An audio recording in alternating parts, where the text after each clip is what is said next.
Eye of the tiger is the thrill of the fight, rising up to the challenge of all rivals. And the last known survivor stalks his prey in the night. Okay, look. Another episode of I Need Answers. I need answers, man. I don't get it. You know what? Let's just jump right into it, all right? Big Daniel, Import Life Media, just looking for solutions. So help me out. Let's get into it. Yo! I need answers, all right? Did you see that? All right, riddle me this. Why is it that people drive safer when there's food in the passenger seat than when there's a whole human being, a whole life, a whole person? Why do people drive safer with food in the car than when there's somebody that has lived their life and they want to continue living? I don't get it. When there's food in the car, you're not braking hard because you don't want it flying off the front seat. You're even holding it, making sure it's there, keeping it sturdy, keeping it locked in. No wild turns so it doesn't go sliding anywhere. Well, yeah, no, wait, guess what? Have there be a person breathing. They have a family. Have a person be in the passenger seat. Oh yeah, no, you hitting bumps, dips, potholes, swerving, not paying attention. How did food just become more important than my life? I need answers. Let me know I'm not the only one. This one frustrates me. I need answers. I'll be driving, right? I might even have to get up for this. Okay, look. All right. It's 3 lanes, right? 3 lanes. 1, 2, 3. So let's say there's 2 cars. A car here and a car here. This lane's empty. Car here and here. Why is it that I'll be in this middle lane? Or it doesn't matter what lane because it always happens. Me and another car are driving straight. This lane's empty and there's nobody in front of us. It's just us 2 cars. Why does this other car, for whatever reason, speed up, get in front of me, and then they slow down?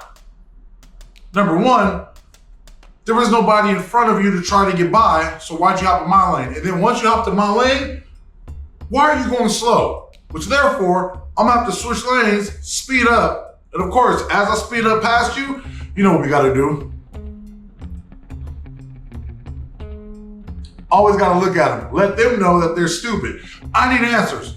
Why does that happen? Oh, but you always gotta not just pass them up. Always gotta go the same speed as them. Look at them.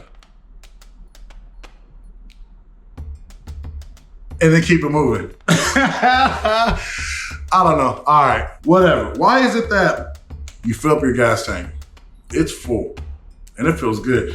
When your gas tank is full, it feels like you can anywhere that you want. You're not worried about a thing.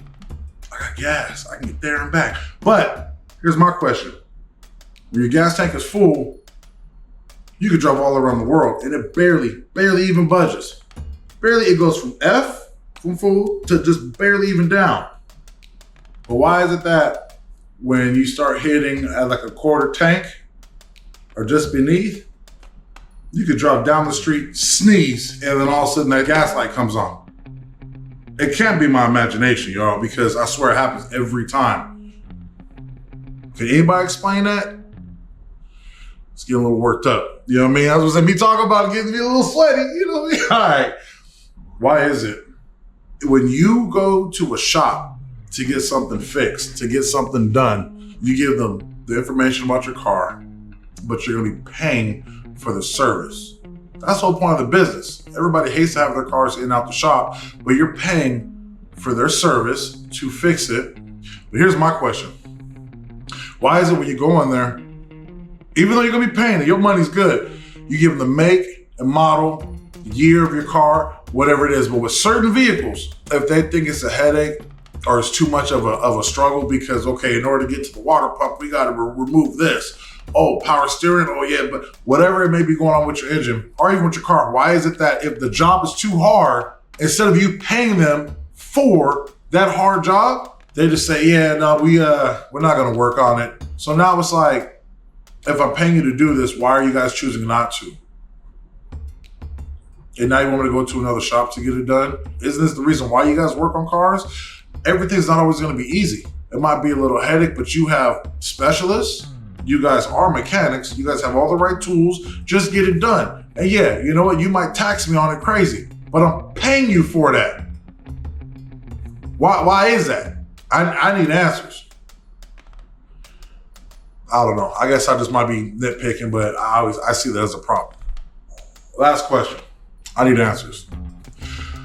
Why is it when you start maybe slowing down and downgrading your life, maybe you're not going out as much, maybe you're not buying fast food or just spending money on things you don't really need. So you start to budget yourself, you start to limit yourself, you start stacking up money, and you start doing good. Now you got this little surplus of savings, of cash, and you're doing good. And then all of a sudden, you want to start planning a trip, or you kind of want to splurge or indulge in something to kind of treat yourself. That's when your car messes up. That's when your car breaks down. That's when things go wrong. Why? Why is that? Now, luckily, because you did save up your money, whatever's going on, you can fix. You can replace, you can handle that. But every single time you feel like you're getting ahead and everything is working out in your favor, surprise, surprise. Something always happens. And luckily you did that, because if you didn't do that, you wouldn't be able to pay for it. But it always works out that way. I need answers. Why is that? Leave comments. All these questions I ask, leave comments if you have any answers, or if you guys are going through it too, because I cannot be the only one. Or maybe I am. If you guys got answers, leave it in the comment section. Make sure you like and subscribe. Follow me on IG at Import Life Media. And yeah, if you haven't done so yet, check out my past videos, man. Catch up with what I got going on, because there's always something. I'm always different places. And as you can see, everything going on with me, it's just a bunch of questions that I don't have answers to.